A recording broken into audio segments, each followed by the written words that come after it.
This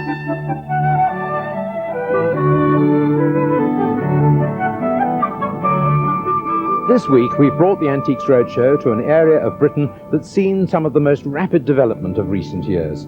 We're in the Thames Valley, now the main home of Britain's microchip industry.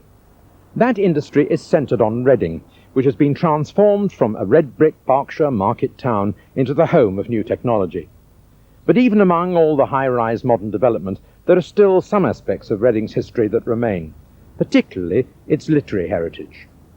And that history is all around me here in the Abbey ruins. Over there, for instance, is the gatehouse where Jane Austen was educated for 3 years from 1785. And in the prison behind me, Oscar Wilde served his notorious sentence for homosexuality, after which he wrote the very moving Ballad of Reading Gaol. I never saw a man who looked with such a wistful eye upon that little tent of blue that prisoners call the sky.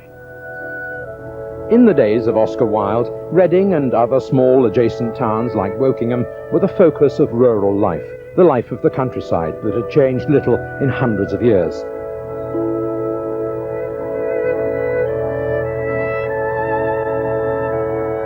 Since then, many of those areas have been built on, but a record of rural life is kept alive in this museum, dedicated to the way things were in Berkshire up to the end of the Second World War.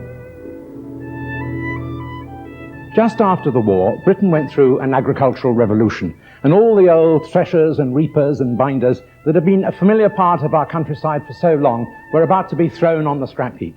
And indeed, they would have been if the University of Reading had not created here a museum of our rural history.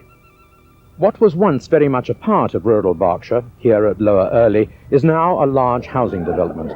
At its heart, the Loddon Valley Leisure Centre. So let's now join our experts with the people